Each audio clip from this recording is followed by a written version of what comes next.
अस्सलाम वालेकुम नाज़रीन, मेरा नाम गुलाम मुर्तज़ा, आपको खुशामदीद कहते हैं आज के इस प्रोग्राम न्यूज़ प्लस में। और ज़ाहिर है आज का जो मेन टॉपिक है वो बजट ही है जो पेश किया गया। वफाकी वज़ीर हमाद अज़हर साहब ने आज वो पेश किया 71 खरब 36 अरब रुपए का बजट पेश किया गया, जिसमें जो सबसे अलग बात थी वो ये थी कि इसमें कोई नया टैक्स नहीं लगाया गया है। मोटरसाइकिल और रिक्शा सस्ते हो गए हैं, डबल कैबिन गाड़ियाँ महंगी हो गई हैं, मकामी मोबाइल फ़ोन सस्ते हो गए हैं, सिगार सिगरेट्स एनर्जी ड्रिंक्स महंगे हो गए हैं, महंगे स्कूलों पर टैक्स दुगना हो गया है, बगैर शनाख्ती कार्ड ट्रांजैक्शन की हद में इजाफा कर दिया गया है, 50,000 से बढ़ाकर 1 लाख रुपए कर दी गई है, 3,437 अरब रुपए बजट खसारा बताया गया। रेवेन्यू का तखमीना 3700 अरब रुपए और अखराजात का तखमीना 7,137 अरब रुपए बताया गया। तो यूं GDP का 7% ये बनता है खसारा। 1289 अरब रुपए का दिफाई बजट इसमें शामिल है। तालीम सेहत बिजली ट्रांसपोर्ट के लिए 40 अरब रुपए रेलवे के लिए रखे हैं, तालीम के लिए 30 अरब रुपए रखे हैं, जो सेहत का शोबा है उसके 20 अरब रुपए, तवानाई और बिजली के लिए 80 अरब रुपए, खुराक और ज़राअत के लिए 12 अरब रुपए मुख्तस किए गए हैं, मौसमियाती तब्दीली के लिए 6 अरब, साइंस एंड टेक्नोलॉजी के लिए 20 अरब और कौमी शाहराहों के लिए 118 अरब रुपए रखे गए हैं। इनसे हमें कुछ हद तक समझ आएगी कि जो विजन है या जो स्ट्रेटजी है वो क्या रखी गई है, किस पर ज़्यादा फोकस किया गया है। टिड्डी दल कामयाब नौजवान प्रोग्राम और ज़राअत इसके लिए बड़ा अहम है। 10 अरब रुपए टिड्डी दल के खात्मे के लिए रखे गए हैं, कामयाब नौजवान प्रोग्राम के लिए 2 अरब रुपए, फनकारों की माली इमदाद के लिए भी रकम मुख्तस की गई है, 25 करोड़ रुपए से बढ़ाकर 1 अरब रुपए कर दी गई है। अल्लाह करे इस पे ऊपर इंप्लीमेंट हो जाए क्योंकि बहुत बेहाल हैं फनकार। सूबों का जो हिस्सा है वो 2,873.7 अरब रुपए रखा गया है, इसका तखमीना लगाया गया है और उसमें मुख्तलिफ जो कोरोना वायरस पैकेज के लिए 1200 अरब रुपए रखे गए हैं, गरीब खानदान के लिए 150 अरब रुपए मुख्तस किए गए हैं। विफाकी जो तरक्याती बजट है उसमें कमी की गई है, होटल इंडस्ट्री पर टैक्स में खासी कमी की गई है, 6 माह के लिए टैक्स की शरह 1.5% से कम करके 5% तजवीज़ की गई है। मजमूई तौर पर ज़रा मैं एक ओवरव्यू आपको दे दूं कि दिफाई बजट के लिए 1290 अरब रुपए रखने की तजवीज़ दी गई है। FBR की टैक्स वसूलियों का हदफ 4,963 अरब रुपए रखने की तजवीज़ है। अब ये अनप्रिडिक्टेबल सा लग रहा है कि मुमकिन है कभी इस तरह का इतना बड़ा टारगेट अचीव नहीं किया गया। नॉन टैक्स रेवेन्यू का हदफ 1,610 अरब रुपए रखा गया। NFC के तहत सूबों के लिए 2,874 रुपए मुख्तस करने की तजवीज़ मैंने आपको बताया है। खालिस रेवेन्यू का जो तखमीना वो 3,700 अरब रुपए लगाया गया है। अखराजात का जो तखमीना है वो 7,137 अरब रुपए लगाया गया है। मजमूई बजट खसारा जो है वो 3,195 अरब रुपए तजवीज़ किया गया है। वफाकी बजट खसारा जो 3,437 अरब रुपए मुकर्रर किया गया है। सब्सिडीज की मद में 210 अरब रुपए तजवीज़ किए गए हैं। पेंशन की मद में 470 अरब रुपए रखने की तजवीज़ की गई है। सूबों को ग्रांट की मद में 85 अरब रुपए, दीगर ग्रांट्स की मद में 890 अरब रुपए। आइंदा माली साल का जो वफाकी बजट है वो 650 अरब रुपए रखने की तजवीज़ की गई है। नया पाकिस्तान हाउसिंग के लिए 30 अरब, एहसास प्रोग्राम के लिए 208, सिविल अखराजात की मद में 476 अरब रुपए तजवीज़ किए गए हैं। जो कोरोना के असरात हैं उसके बारे में, नुकसानात के बारे में बताया गया वफाकी वज़ीर की जानिब से। उन्होंने कहा कि तमाम सनत कारोबार मुतासर हुए हैं। GDP में अंदाज़न 3300 अरब रुपए की कमी हुई है, जिससे शरह नमू 3.3% से कम होकर -4% तक रह गई है। मजमूई बजट खसारा जो GDP का 7.1% था वो 9.1% तक बढ़ गया है। ये बड़ा अहम पॉइंट है। FBR महसूलात में कमी का अंदाज़ा 900 अरब रुपए है। विफाकी हुकूमत नॉन टैक्स रेवेन्यू 102 अरब रुपए कम हुआ है। तरसीलात ज़र और बरामदात बुरी तरह मुतासिर हुई हैं और बेरोज़गारी और गुर्बत में इजाफा हुआ है, ये हमाद अज़हर साहब ने कहा है।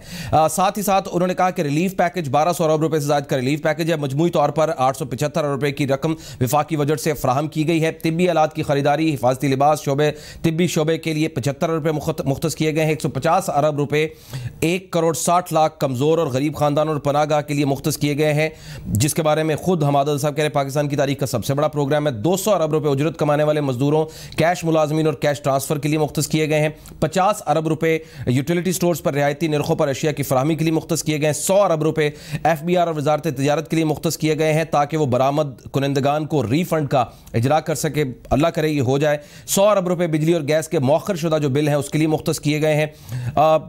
किसानों को सस्ती खाद और कर्जों की माफ़ी और दीगर रिलीफ के लिए 50 अरब रुपए की रकम दी गई है। कुछ और भी एमरजेंसी फंड के लिए 100 अरब रुपए है।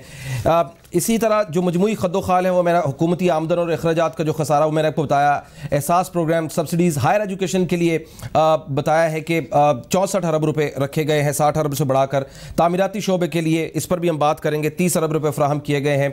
इसी ज़र मुबादला बढ़ाने के लिए इकदाम किए गए हैं, 25 अरब रुपये मुख्तस किए गए हैं। मवासलात के लिए 40 अरब रुपये सस्ती ट्रांसपोर्ट देने के लिए किए गए हैं। वफाकी हुकूमत के जो अस्पताल हैं 13 अरब रुपये उनके लिए मुख्तस किए गए हैं, जिनमें शेख ज़ैद लाहौर, जिनाब मेडिकल सेंटर कराची और दीगर 4 शामिल है, 6 अस्पताल जो उनके अंडर आते हैं। ई गवर्नेंस की बेहतरी के लिए, फनकारों की बेहतरी के लिए, खुसूसी फंड के ज़राअत के लिए जो बड़ा इंपॉर्टेंट है। और उन्होंने कहा कि 2020 और 21 के दौरान अहदाफ के हुसूल का फैसला किया। GDP की शरह नमू में मनफी आशारिया 4 से बढ़ाकर 2.1% पर लाया जाएगा। मुमकिन नज़र नहीं आ रहा कोरोना की सूरत हाल में।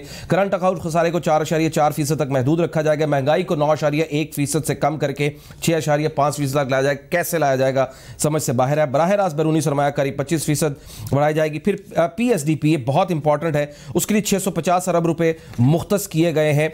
इसके ऊपर हम बात करेंगे। तवानाई, बिजली, आबी वसाइल, कौमी शरह, सेहत के लिए, तालीम के लिए, साइंस एंड इंफॉर्मेटिव टेक्नोलॉजी के लिए, इस पर बात करते हैं। 20 अरब रुपए की रकम रखी गई है इन शोबों के लिए। 5G के लिए, IT की बुनियाद पर चलने वाली जो सर्विसेज हैं, ज़राअत, इंफॉर्मेशन टेक्नोलॉजी, हेल्थ, PSDP, ये 3-4 इंपॉर्टेंट है जिससे आम आदमी डायरेक्टली इफेक्ट होता है। इसके ऊपर हमने बात करनी है और मेरे साथ बात करने के लिए मौजूद है डॉक्टर आबिद सुलहरी साहब, SDPI के सदर हैं, माहिर मुआशियात हैं। डॉक्टर इकरामुल हक साहब हैं, माहिर मुआशी और टैक्स अमूर मेरे साथ मौजूद हैं। डॉक्टर आबिद सुलहरी साहब, डॉक्टर इकराम साहब, आपका बहुत बहुत शुक्रिया। मुझे अंदाज़ा है सुबह से ही आप मुख्तलिफ चैनल्स पर कौम की रहनुमाई कर रहे हैं, मुख्तलिफ इसके एंगल्स, मुख्तलिफ डायरेक्शन समझा रहे हैं, वो चीज़ें जो हुकूमत नहीं बता सकी वो बता रहे हैं। डॉक्टर आबिद सुलहरी साहब, सबसे पहले तो मुझे ये 4 सेक्टर्स, बल्कि ये कहिएगा कि इस मजमूई तौर पर आपको ये जो पूरा बजट नज़र आया है इसके ऊपर आपकी ऑब्जर्वेशन क्या है, और इसमें जो डायरेक्शन और स्ट्रेटजी हुकूमत की नजर आ रही है, क्या ये पिछला बजट जो PTI की हुकूमत ने पेश किया था उसकी कार्बन कॉपी है या इसमें कुछ अमेंडमेंट करके तरजीहात में चेंजेस हुई हैं आपके ख्याल में? देखिए, बहुत शुक्रिया मुर्सी साहब। मेरा ख्याल है कि बजट की डायरेक्शन जो है वो तो दुरुस्त सिमत में है कि इस पर कोविड का मुकाबला करना है, लोकस का मुकाबला करना है, और उसके लिए ज़्यादा से ज़्यादा हमें स्पेंडिंग जो है वो रखनी है। लेकिन रेवेन्यू जो है, जैसा कि आपने खुद अपने तारुफ में कहा, रेवेन्यू पे शॉर्टफॉल आने का इम्कान है, और रेवेन्यू ना सिर्फ काफ़ी ओवर एम्बिशियस है बल्कि ये नंबर्स मैच नहीं कर रहे। यानी -0.4% से GDP जो है वो 2.1% तक ग्रो कर रही है, और जो रेवेन्यू है अगर आप उसको देखें तो रेवेन्यू में जो ग्रोथ है वो बहुत ज़्यादा अनरियलिस्टिक एक्सपेक्ट की जा रही है, और मेरा नहीं ख्याल कि ये रेवेन्यू हासिल हो पाएगा। हाँ, अलबत्ता जो हमें एक्सटर्नल फाइनेंसिंग है उस पर जाना होगा, और इस वक्त हालात जो हैं वो इस तरह के हैं कि पाकिस्तान समेत बाकी तमाम डेवलपिंग कंट्रीज वो भी मकरूज हो रहे होंगे, कर्जा ले रहे होंगे कोविड का मुकाबला करने के लिए, लोकस का मुकाबला करने के लिए, बिजनेसेस को चलाने के लिए। पाकिस्तान को IMF की तरफ से, ADB की तरफ से, वर्ल्ड बैंक से, बाकी बायलैटरल से लोन मिल रहा होगा, और उस लोन को बड़ा अब दानिशमंदी से स्पेंड करना होगा ताकि वो जो नॉन डेवलपमेंटल एक्सपेंडिचर्स हैं वो ना हो, बल्कि वाक़यातन कोविड और लोकस्ट और बिजनेसेस को जो जारी रखने के लिए एक्सपेंडिचर हैं वो किए जा रहे हों। तो ओवरऑल यानी मारूजी हालात में इससे बेहतर बजट नहीं दिया जा सकता था। मेरा ख्याल है कि जो ज़मीनी हक़ाइक़ है उनके मुताबिक एक दुरुस्त फैसला है, क्योंकि आवाम पे टैक्स का बोझ नहीं लादा जा सकता। इकॉनमी का पता नहीं है कि 3 महीने बाद वो कोविड और लोकस की वजह से किस सिमत में चले, तो वहाँ पे भी अनप्रडिक्टेबिलिटी है। मेरी ज़ाती राय ये है कि शायद एक क्वार्टर के बाद इन नंबर्स को रिव्यू करना पड़ेगा, और रिव्यू करके शायद टारगेट्स जो हैं उनको दोबारा से रिवाइज करना पड़ेगा, और IMF जो है वो इसके लिए तैयार होगी ज़हनी तौर पे कि ये नंबर जो है ये नीचे जा सकते हैं। जिन चीज़ों पर वो तैयार नहीं होगी वो 2 चीज़ें हैं। एक, loss making public sector enterprises, यानी हम ये नहीं कर सकते कि उधार लेके रेलवे और PIA और स्टील मिल का खसारा अदा करते हैं, सही बात। और दूसरा एनर्जी सर्कुलर डेट, तो उस पर वो पैसे नहीं लगाने देंगे। बाकी मेरा ख्याल है वो काफ़ी फ्लेक्सिबल होंगे हमारे साथ। ठीक है। मेरा ज़ाती तौर पर भी ओपिनियन था कि ये शायद आर्जी बजट हो, क्योंकि हमें नहीं पता कि आगे कोरोना की सिचुएशन क्या बनती है। यानी हमारी जितना भी तखमीना है, जो हमारे हालात हैं, वो दरअसल कोरोना से अब जुड़े हुए हैं। मईशत और कोरोना एक दूसरे के साथ अब जुड़ गए हैं और आगे एक अंधेरा सा है, नज़र नहीं आ रहा कि आगे होना क्या है, और उसके लिए हमें नहीं पता कि क्या होगा। क्यों डॉक्टर साहब, डॉक्टर आबिद सुलैह साहब? जी बिल्कुल, आप वजह फरमा रहे हैं, और यही वजह है कि इस वक्त कोई सर्टेनिटी नहीं, लेकिन फिर भी बजट जो है वो प्रेजेंट होना था, और उसका जो मेजर चंक है वो है जो कि प्राइम मिनिस्टर पहले अनाउंस कर चुके हैं अपने कोरोना पैकेज में। तो उसको भी काफ़ी सारा फाइनेंस बिल में लाया गया है ताकि उसकी एक लीगल शक्ल बन जाए। हाँ, वो डेली वेजेस के लिए पेमेंट है, या वो एहसास प्रोग्राम की पेमेंट्स हैं, या ज़राअत का पैकेज है, बाकी पैकेजेस हैं, तो उन सब को अब फाइनेंस बिल की शक्ल में लाया जाएगा ताकि पार्लियामेंट से पास होकर उनके एक लीगल फ्रेमवर्क में आ जाए। राइट। अब डॉक्टर इकराम साहब, इस बजट में आपका ओवरव्यू क्या है? इसमें बेहतर चीज़ें आम आवाम के लिए हम तक पहुंचने के लिए, क्योंकि दो हिस्सों में इसको हम डिवाइड कर लेते हैं। एक हिस्सा वो है जिससे ओवरऑल मईशत जुड़ी हुई है, चाहे वो आवाम को तकलीफ देकर हो या किसी तरीके से मईशत को तो संभाला देना है, जो भी हालात बन रहे हैं। दूसरा है कि इसी तरह इसको बैलेंस भी रखना है। यही एक कारागरी है कि आवाम तक भी कम से कम प्रेशर पहुंच जाए और मईशत को भी संभाला दिया जाए। आपके ओपिनियन के मुताबिक हम किन किन सेक्टर में गवर्नमेंट ने बेहतर डायरेक्शंस ली हैं और किन किन सेक्टर में अभी भी बस हवा में ही एक लिमिट दे दी गई है कि जी ये टारगेट हम सेट कर रहे हैं, लेकिन ये अचीव होते हुए नजर नहीं आ रहे हैं? डॉक्टर इकराम साहब। उस सिलसिले में तो मेरा ख्याल है कि जो बेस्ट पॉसिबल वो बजट एलोकेशंस कर सकते थे, उन्होंने की हैं। और इस वक्त बड़ा मसला भी यही है कि कैसे उन तबकात को बचाया जाए जो कोविड-19 एपिडेमिक से बुरी तरह मुतासर हुए हैं। मगर एक दो चीज़ें जो हैं वो शायद अभी भी क्लियर नहीं है कि जो स्मॉल एंड मीडियम हमारे एंटरप्राइजेज है, उसको तो अभी तक किराया देने के लिए, बिजली के बिल देने के लिए, सैलरीज देने के लिए जो वादा किया गया था कि उनको 3% और 4% के ऊपर दिया जाएगा, उसकी डिस्बर्समेंट की जो फिगर है वो अगर आप स्टेट बैंक में देखें तो अंदाज़ा होता है कि अभी तक बैंकों के अंदर एक रवायती सोच है और उसका उनको सही डिस्बर्समेंट नहीं मिल रही है। तो अगर हमारा small and medium enterprise survive ना कर सका और रिवाइव ना हुआ, तो फिर ऊपर की जो हमारे अनएम्प्लॉयमेंट की सतह है, ना सिर्फ वो बहुत बढ़ेगी, ऑलरेडी भी उन्होंने 8 पॉइंट जो है वो 5 तक तो प्रोडिक्शन है, मगर इससे बुरे हालात भी हो सकते हैं। तो एक कंसर्न तो ये बहुत ज़रूरी है कि ले ऑफ्स को जो है वो कैसे रोका जाए। और दूसरा बड़ा मसला जो मुझे नज़र आता है पूरी बजटरी स्कीम में, वो एक्सपेंडिचर डेट सर्विसिंग का है, जो 2891 बिलियन का बजटेड था, मगर 3000 अरब से क्रॉस करता हुआ और आने वाले दिनों में तो और भी ज़्यादा बढ़ेगा। बजटेड तो वैसे भी आपने देखा कि तकरीबन अब वो हमारे फिस्कल डेफिसिट के बराबर रकम हो गई है, और ये बहुत बड़ा कॉज फॉर कंसर्न है, क्योंकि अगले साल अगर हमने इस डेफिसिट को मेट करने के लिए और लोन लिए और अभी इंटरेस्ट रेट 8% से वो कम नहीं कर रहे हैं, इन्फ्लेशन का मसला जो है, आम लोगों की ज़िंदगी में खाने पीने की चीज़ें सस्ती नहीं हो रही, पेट्रोल मिल नहीं रहा है, तो गवर्नेंस के इशू जो हैं वो मुझे ज़्यादा लगते हैं। बजट की एलोकेशन में मुझे कोई इतना बड़ा इशू नहीं लगता, सवाए इसके कि टैक्सों के निज़ाम को सहल किया जा सकता था, टैक्स रेट कम करके ब्रॉड बेस किया जा सकता था, मगर वहाँ रवायती सोच का मुजाहरा किया गया है। और उन्हीं टैक्स कोड्स में जो एक मुसीबत का बायस हैं, जिन्हें पढ़ना प्रोफेशनल्स के लिए मुसीबत है, चेंज आया कि आम आदमी उसके अंदर मज़ीद तरमीम करके उसको और भी पेचीदा बनाया है, सिवाय इसके कि कुछ थोड़ी सी रिलीफ विद होल्डिंग टैक्सेस 2-4 जिनमें से बहुत कम रेवेन्यू आ रहा था वो कही है, मगर अब छमाही तौर पर, पहले हम half yearly with holding statement दे रहे थे, अब उन्होंने फिर उसको क्वार्टरली कर दिया है।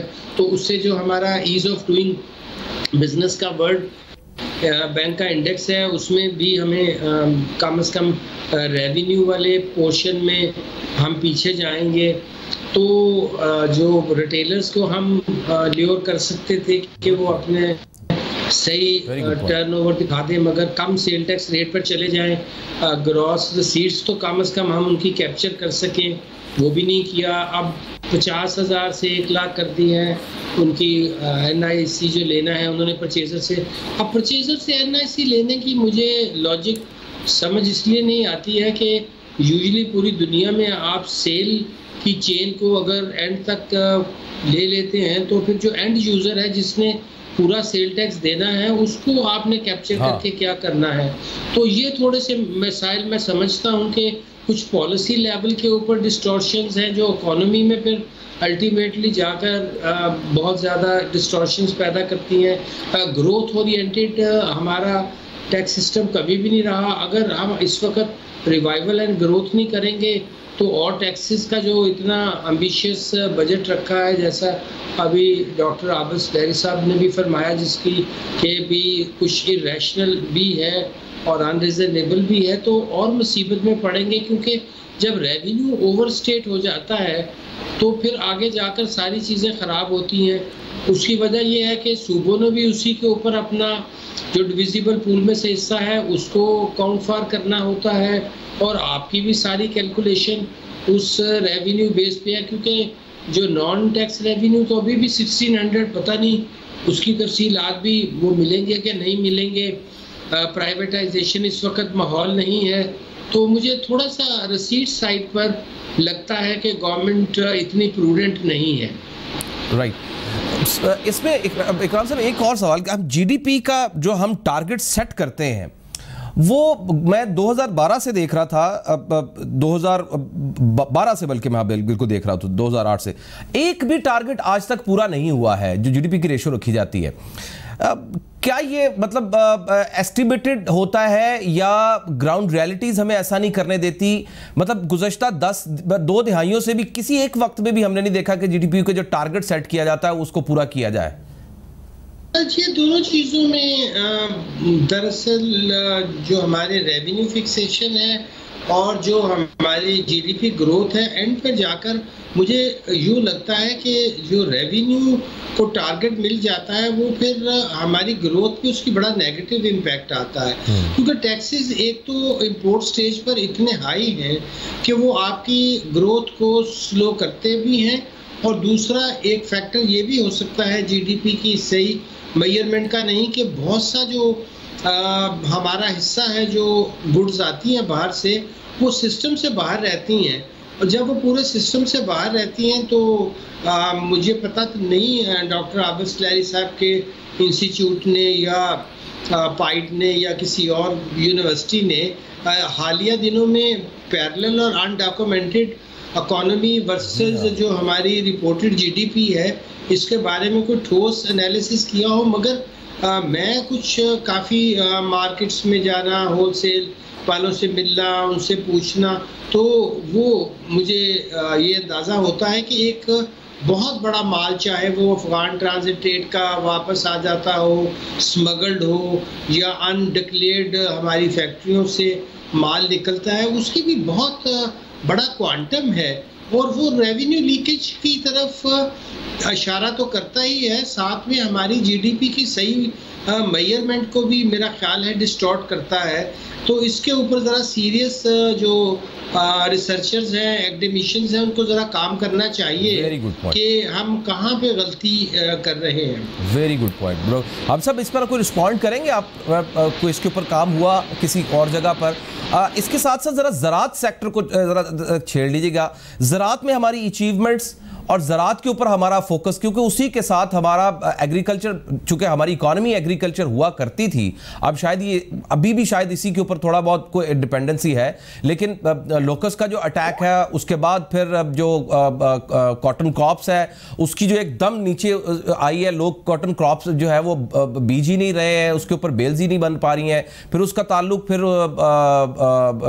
टेक्सटाइल इंडस्ट्री के ऊपर, फिर टेक्सटाइल इंडस्ट्री बैकबोन का होना और एकदम गिरना, फिर एक्सपोर्ट का गिर जाना, ये सारी की सारी चेन मिली हुई है। एक तो डॉक्टर साहब इकरामुल हक साहब की बात पर रिस्पॉन्ड कर दीजिएगा कि जो अनडॉक्यूमेंटेड जो है इकोनॉमी है, इसके बारे में क्या राय है प्लीज? जी, हमें अपनी इकोनॉमी को डॉक्यूमेंटेशन की तरफ लेके जाना है अगर हम चाह रहे हैं कि रिग्रेसिव टैक्सेस से जान छूटे और प्रोग्रेसिव टैक्सेस पे आए। STPI की कुछ पुरानी स्टडीज हैं जिसमें हमने थोड़ा सा चेक करने की कोशिश की थी कि इनफॉर्मल और इलीगल ये दो अलग-अलग होती हैं, लेकिन हमने इन दोनों थोड़ा सा मुहैया करने की कोशिश की थी। लेटेस्ट काम हमारा नहीं है, लेकिन इकराम साहब ने सही इस पे तवज्जो दिलाई है, हम इस पे करने की कोशिश करते हैं। जो ज़राअत की आपने बात की, ज़राअत को बाकी जगहों पर तो छोड़े, लेकिन जो कल इकोनॉमिक सर्वे आया है उसमें जो सिल्वर लाइनिंग थी वो सिर्फ एग्रीकल्चर ही थी। एग्रीकल्चर एक ऐसा शोबा है जिसमें आपको पॉजिटिव ग्रोथ नजर आई, गो के टारगेट जो है वो मिस हो गया। लेकिन मुझे ज़ाती जो मेरा अप्रीहेंशन है वो ये है कि 30 जून को शायद ये नंबर भी कंप्रोमाइज़ हो जाए, क्योंकि वो नंबर जो थे वो मार्च तक के थे। उसके बाद लोकस्ट का अटैक हुआ और लोकस्ट के अटैक की वजह से पिछले 2 महीने में ज़राअत का शोबा, खा वो आपके बागात हों जिन पर तैयार फसलें हैं या कपास की जो नेसेंट फसल है, उस पे अच्छा खासा लोकस्ट ने अफेक्ट किया है। अब कोरोना के कॉन्टेक्स्ट में ज़राअत की जो है इम्पोर्टेंस वो और बढ़ जाती है, क्योंकि अगर पाकिस्तान में खुदा का शुक्र है कि हमने सोशल अनरेस्ट नहीं देखा कोरोना के बाद, तो उसकी वजह यह है कि हमारी फूड सप्लाई चेन जो है वो इंटैक्ट है। और फूड सप्लाई चेन का इंटैक्ट होने की वजह हमारी रूरल इकोनॉमी और ज़राअत है कि हमें सब्जियां, फल, गंदम, चावल, जो सारी खुर्दनी अशिया है वो शहरों में मैसर है, और इसकी वजह से लोग जो हैं वो सड़कों पे नहीं आए। वरना जो रकम है, खा बेनज़ीर इनकम सपोर्ट प्रोग्राम से या एहसास से आप लाखों रुपया भी दे दें, रकम जो है वो खुराक का नेमुल बदल नहीं बन सकती। यानी अगर खुराक होगी तो रकम काम आएगी, खुदा न खास्ता खुराक नहीं होगी तो आप पैसे नहीं खा सकते हैं। और यही वजह है कि जहाँ पे हमें इस बजट में कोविड से निपटने के लिए एलोकेशन रखनी है, वहीं पे हमें इंश्योर करना है कि एग्रीकल्चर सेक्टर जो है वो चलता रहे, वो इंटैक्ट रहे, रूरल इकोनॉमी इंटैक्ट रहे, ताकि हमारे शहर जो है वहाँ पे अमन कायम रहे। इसमें एक और चीज़ ऐड कर लीजिएगा, मैं फिर डॉक्टर साहब इकराम साहब जा रहा है, तालीम, सेहत और इंफॉर्मेशन टेक्नोलॉजी, इसके ऊपर हुकूमत की तरजीहात क्या नज़र आई आपको इस बजट में? देखिए, इसमें यकीनी तौर पे HEC की जो फंडिंग है, ये तीनों वो सेक्टर्स हैं जो कि अब सूबे देखते हैं। वैसे तो ज़राअत और हेल्थ को भी सूबे देखते हैं, लेकिन HEC की में एक नॉमिनल सा इजाफा जो है वो हुआ। जो आपकी इंफॉर्मेशन टेक्नोलॉजी है, जो चीज़ मैं चाह रहा था वो इस बजट स्पीच और बजट डॉक्यूमेंट में तो मुझे नज़र नहीं आई, लेकिन वो है कि हमें 3G 4G सर्विसेज प्रोवाइड करना है तमाम सूबों में। अगर हम बलूचिस्तान के एक मेजर हिस्से को, साबका फाटा को, GB को ये 3G 4G सर्विसेज जो कि बाकी पाकिस्तान में है वो नहीं दे पाएंगे, 20 बिलियन की डॉक्टर साहब 20 बिलियन की इसके ऊपर तजवीज़ है, तो इज इट इनफ?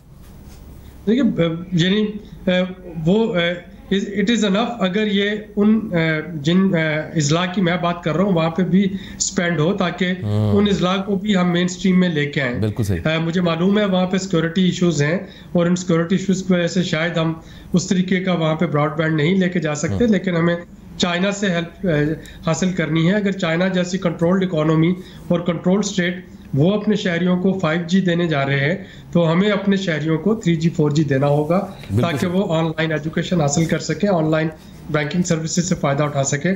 वरना हम एक डिजिटल डिवाइड जो है वो क्रिएट कर देंगे पाकिस्तान में, और वो अगेन एक्सक्लूडेड और मार्जिन एरियाज में वो और ज्यादा इस फेडरेशन के खिलाफ जाएगी। बड़ा जबरदस्त पॉइंट है। बड़ा डॉक्टर इकराम साहब, चूंकि तालीम से जाहिर है ये प्रोविंशियल सब्जेक्ट बन जाता है, लेकिन इंफॉर्मेशन टेक्नोलॉजी भी किसी हद तक कहीं प्रोविंशियल चला जाता है, लेकिन अमूमी तौर पर ये फेडरल सब्जेक्ट ही समझा जाता है।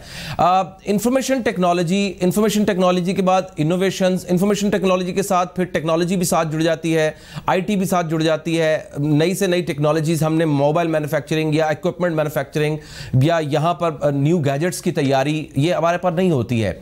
इंफॉर्मेशन टेक्नोलॉजी की पाकिस्तान को बेतहाशा जरूरत है एज कंपेयर टू इंडिया, जिसका बहुत ज्यादा इसके ऊपर रेवेन्यू और इसका बहुत बड़ा जीडीपी है। इसके ऊपर आपके क्या कमेंट्स हैं?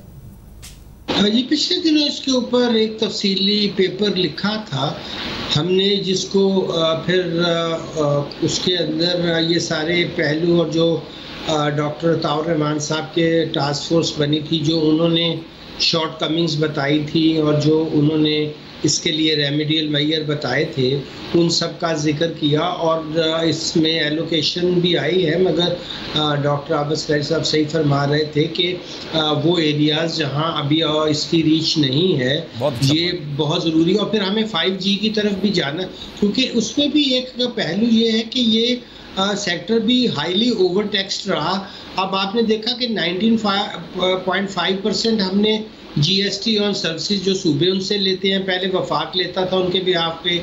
अच्छा, अब वो उसके ऊपर 12.5% जो सार्फिन हैं उनके से आप एडवांस इनकम टैक्स ले लेते हैं, फिर एक्टिवेशन चार्जेस हैं, फिर सर्विस चार्जेस हैं। तो वर्ल्ड बैंक की स्टडी ये है कि ये पाकिस्तान के अंदर जो हम 5G ना ला सके, उसकी एक बहुत बड़ी वजह यह थी कि इस टेलीकम्युनिकेशन सेक्टर को जब आपने हैवीली टैक्स किया और दूसरी तरफ आप IT को प्रमोट करना चाहते हैं, तो बड़ी सेल्फ कंट्राडिक्टरी पॉलिसी थी। और इस पेपर में हमने इसको जो था आपस में दोनों का जो क्लैश था उसको जाहिर किया। अब इस वक्त जो IT के सेक्रेटरी हैं शोएब सिद्दीकी साहब बहुत अच्छे लर्नर्ड आदमी हैं और बड़े डेडिकेटेड हैं, तो एलोकेशन भी बड़ी मेहनत कर रहे हैं।